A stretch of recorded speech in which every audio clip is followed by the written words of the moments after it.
προλαβαίνω ρε.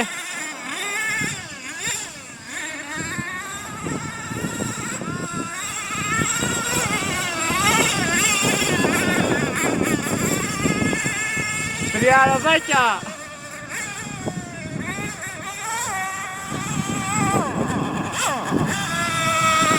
Κόβει λίγο μου.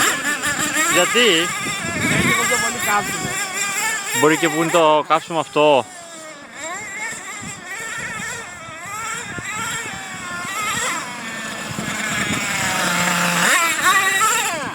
Το λέγω πόδι. Κάτσε να το